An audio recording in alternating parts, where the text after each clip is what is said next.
As the 76ers season begins to wind down and the eyes turn towards a pivotal offseason, we here at Sixers Digest have you locked on some new NBA draft prospects that could potentially interest the Philadelphia 76ers in the upcoming 2025 NBA draft. Tonight we are going to highlight 3 players that will be featured in tonight's Sweet 16 matchups of the NCAA tournament. One of those players being a player that the Philadelphia 76ers could potentially target in the top 6, and then 2 potential second rounders. As of right now, as we know, the Philadelphia 76ers need to stay in the top 6 to keep that first round pick, but they do have a second round pick from the Quentin Grimes, Caleb Martin trade from the Dallas Mavericks. Somehow, the Mavericks trade deadline got even worse in giving the Sixers a pick here. That pick is looking projected like 35, 36, 37, so one of the first 5 to 7 picks most likely of the second round. So we're going to highlight 2 prospects that could be available in that range as well. But all eyes are going to be on that top 6 pick if the Philadelphia 76ers do get it. What is the plan there? If they get one, obviously you take Cooper Flag. But do you want to get a long-term wing, a guy like Ace Bailey if he's available? Do you believe that Dylan Harper could be a piece there to fit in with Tyrese Maxey and Jared McCain? Do you believe that Ace Bailey, kind of a playmaking wing that we touched on. Kasper Yakachonis, a playmaking guard. Guys that we touched on last night, like Derek Queen or Igor Demin. There's going to be a lot of options. It's a very good draft, a very talented draft. And tonight we're going to start off with Michigan State point guard, shooting guard. He's kind of listed as a combo, but he's taken off over the second half of the season. And if you followed this Michigan State team at all, this guy is having an awesome second half of the season. Jace Richardson, freshman guard. Good bloodlines as well. Son of Jason Richardson, longtime NBA player. I believe a Sixer at one point as well during the process era. Not the most eye-popping stats, eye-popping overall kind of season averages, 11.9 points per game, 2 assists per game, 3.2 rebounds per game. But he's a guy that's taken his game to another level over the second half of the season. Shooting 40% from 3, only on 3 attempts per game, but it's a Michigan State team that has really struggled to shoot the ball throughout the year. As Richardson's gotten better and his plays increased over the season and his ability to shoot the ball, this Michigan State team has been really good as well. Didn't have a great game against New Mexico, only going 1 of 10 from the field, 0 of 5 from 3, only had 6 points. Michigan State still able to win that game. But you look at his other 4 games out of his last 5. He has played at a different level. You've heard Tom Izzo, if you watch Michigan State games, kind of go on and rave about him. 15 points, 21 points, 17 points, 18 points.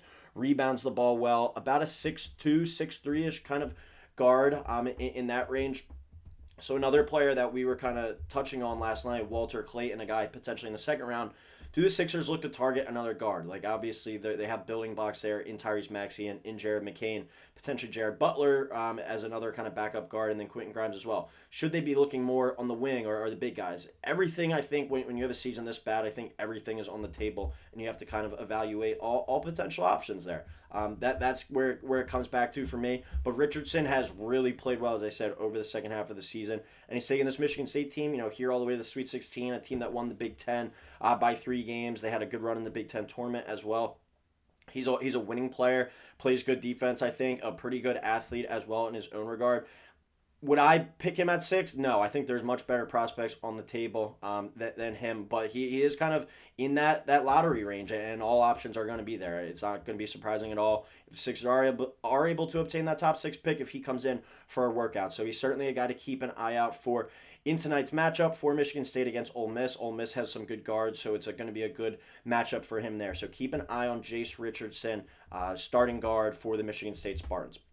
Next player I want to touch on as we transition out of the first round and go to the second round, as we said, probably going to be within the first 5 to 7 picks in the second round. This is a big man, Danny Wolf out of Michigan, a transfer from Yale. You look at the development of his career so far, barely played in his freshman year at Yale, but exploded onto the scene last year as a sophomore. He was one of the key pieces that led this Yale team to a 13-over-4 upset over Auburn. 14.1 points per game last year, 9.7 rebounds, and he's really crafty with the ball. Good distributor as well, 2.4 assists.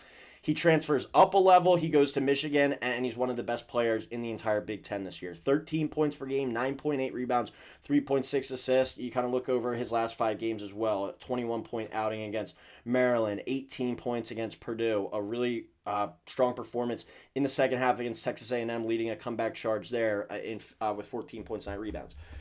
The box score looks good. It's not like, all right, this is the greatest basketball player ever. This is a guy that it should be a first round pick. He's a player that simply, I think box score numbers don't really do him justice. You got to kind of watch this guy and watch the impact he has on the game. A guy that's 6'10", 6'11", is he the long-term center? I don't think so. I think he's probably more of a 4 at the next level. I don't think he's athletic enough quite right now to guard some of these guys as well. That's one of his deficiencies. But an offensive game, kind of go back to Derek Queen, what we talked about last night, similar to Jokic, where it's like he's not the most athletic. He's not a chiseled kind of brick body type of guy, but he's a really good overall basketball player, and he just knows how to win, and he's crafty with the ball. They run 2 bigs, this Michigan team, Vlad Golden, the other big, and Danny Wolf. They put those 2 in pick and rolls together. Like, you got a 6'11", 7-footer coming off the bounce in the pick and roll. A very hard kind of skill set to prepare for and guard. I think at the end, he's probably going to be a late half of the first round type of pick, but right now, kind of big boards, he's in that 22 to like 40 range. You can kind of decipher it and look at these big boards and decide kind of what you like and where you would take guys. But Danny Wolf is another player to keep an eye out for tonight, and a great matchup tonight against an Auburn team that has plenty of talent and size in that front court. Janai Broome, potentially the player of the year in the country, is going to be one of the guys that he's going to get matched up with. I'm interested to see how he does on the defensive end. Is he able to hold his own against those guys? But the production that he had from Yale to not really miss a beat, moving up another level to Michigan, was very impressive. And just a guy, I said, sure, the box score looks pretty good, but he's not a guy that's going to go out there, have 25 or 30 for you and really be popping off the page. You just got to watch him. He's a guy, a winning player, connective kind of piece that makes a lot of winning plays on the basketball court. So that is Danny Wolf, the big man out of Michigan. They will be playing in the nightcap against Auburn. And then the final player we want to touch on, the one that I would be drooling over if I'm the Sixers and I have the ability to pick him, Kobe Brea, shooting guard, 6'5", 6'6", out of the University of Kentucky, a transfer from Dayton. So last year when he entered the transfer portal, his final 4 schools, I believe, were Kentucky, North Carolina, Duke, and Kansas. Say whatever you want about him, but he was a transfer, shot 49% from 3, 49.8, so basically 50% from 3, and 4 of the most prominent programs in the entire country wanted him out of the Atlantic 10. And another player, just like Danny Wolf, like averaged 11 points and shot 49% from 3 last year. He makes a jump up to the SEC level, 11.8 points per game and 43% from 3. And he's had a really strong tournament so far, 20-plus points in the last performance. And he's just a guy, the best shooter, I think we might be able to say, in this entire draft class. Very impressive from the beyond the arc. And not just a guy that's a catch-and-shoot player. A guy that is able to come off screens. A guy that even showed last week the ability to pump fake, side dribble, get his own shot like that way. Pump fake when he's getting ran off the line, pull up in the mid-range. He has a much more kind of rounded and expanding game, and he's a player I think is going to really impress in workouts. You see him on big boards in like the 40 to 50 range. Not the most athletic player, doesn't really offer that much outside of shooting and scoring, I think, as of right now, but he's got a skill that you can't really teach. Then the ability to shoot the ball and shoot the cover off the ball. And players like that don't come around every day. I've been hearing this cliche, this phrase, for as long as I've been watching basketball, following basketball, covering basketball, whatever you want to call it. There's always going to be room on your team for shooters, and perfectly fits in with the Sixers. Be able to surround Jared McCain and Tyrese Maxey. If there's going to be your 2 playmaking guards, you got to have shooters around them. Kind of like Quentin Grimes has developed into. They have a bit of similar games. I think Quentin Grimes is a more expanded game, probably better defense, but it's the ability to get hot from deep, be able to knock down shots at a consistent basis. Those 2 guys kind of going back and forth off each other.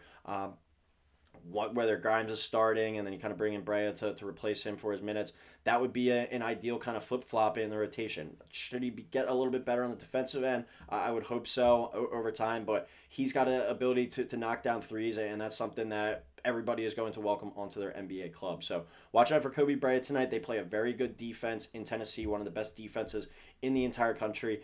And also, this is a Kentucky team that's beat this Tennessee team twice already, so they kind of have their number. Are they able to execute this again? I think they're going to do everything they can to not let Kobe Brea beat them from 3, but I think Brea is kind of the X factor for that Kentucky team, so watch out for him. But in conclusion, the prospects to kind of watch tonight, 3 to keep your eye on, and 3 different matchups as well in the NCAA tournament, the Sweet 16. Jace Richardson, guard out of Michigan State, probably going to be a lottery pick. Will he go all the way up to 6 or in that kind of top 5 range? I don't think so. Probably that 8 to 14 type of range, I think, is his window. But still a guy to keep an eye out for, especially if he continues to play well over the tournament. His stock might rise a little bit more. Danny Wolf, big man out of Michigan, jack of all trades type of player, a playmaker with the ball in his hands at 7 foot, 6'11", whatever his official measurement is. And Kobe Brea, I think maybe the best shooter in the entire upcoming NBA draft class. So those are 3 guys to keep an eye out for. Let me know in the comments below. A little bit of everything. A playmaking guard that can score, a big man that's a playmaker, and then a shooter as well. A little bit of everything for you there to kind of keep an eye on for tonight in these matchups. And even if one of these guys wins, or all 3 of them have the potential to win and move on to the Elite Eight as well. So keep an eye out for these players. I look forward to watching them tonight as well. Let me know in the comments below. What do you think about Danny Wolf, Jace Richardson, Kobe Brea? Where's your mind at for this top 6 pick? Would you want another guard in the fold? Are you looking to address kind of the big man spot, though, in the top 6 or potentially in the second round? Let me know in the comments below. Give us a like, as always, a subscribe. We're going to be churning out a lot more draft coverage and content going forward once the Sixers season is finally over, and hopefully they secure that top 6 pick. But thank you, everyone, for tuning in. Please drop a like, a subscribe. As always, we'll be talking to you next time here on Sixers Digest.